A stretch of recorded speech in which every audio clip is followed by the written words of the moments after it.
Hello, Mrs Summerhayes here from Stifford Clays Primary School, and today I will be going over the features of diary writing to help support you for your week 11 home learning. I hope you guys are all safe and well. We miss you all and we're looking forward to seeing some Year 6 coming back next week, but a big call out to all our home learners too, who will continue to support as best as we can. So, at the beginning of our diary entries, we should always include the date and time. And this is important because in diaries, they mark key moments of time in our lifetime. A lot of historical artefacts and events we know happened on particular days because they are marked in history because people have included the date and time. And you usually find these at the top of your page. The very first sentence or few sentences, you should always set the scene of your diary. So an example of that would be, today was an awful day. I played rounders with Mr Joyce and Mr Barnard and their team won.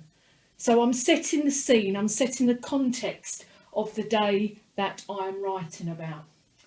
They wouldn't beat me in rounders anyway. Next, we should consider what the point of view is. A diary entry is always from the point of view of the person who's writing the diary.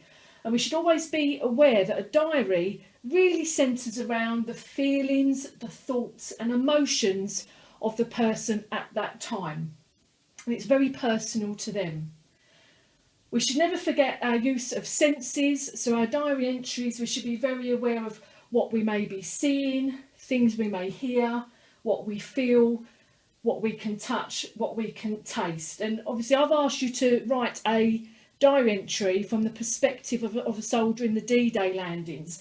So obviously we know from our research of D-Day, it was an incredibly emotive time, very powerful time. As you can imagine, coming onto the beaches, just what kind of senses would those soldiers have been engaged in? What would they have seen? What would they have heard and felt, etc.? When you're writing a diary, you should be very mindful that the events that you write about are in chronological order. So you must be writing the events in the order they happened. Because you're writing about something that's already happened, you will be writing in the past tense. However, you may also, in a diary entry, talk about what you may do in the future. But the majority of your diary entry must be written in the past tense. You need to also think about your use of time connective words, so you link in your paragraphs cohesively.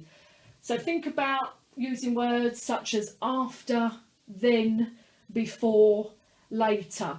I mean, there's some very basic words, so think about synonyms that you could use to make your writing more adventurous, and also think of adverbials. Earlier this morning, later on. So really think about adding descriptive adverbials to your diaries. Never forget your use of punctuation, especially for Year 6 writing skills. Think about adding questions, particularly rhetorical questions, exclamation marks, commas, etc. Also think about if you're writing about an event and you may have had a conversation with somebody. So imagine in your diary entry on the D-Day landings, you may have been talking to somebody or overheard someone speaking on the boats, etc. Then you must still remember to use 66, 99, inverted commas, because you're highlighting that dialogue. Diary entries are written in first person. So again, think about using I, my, we, us, our.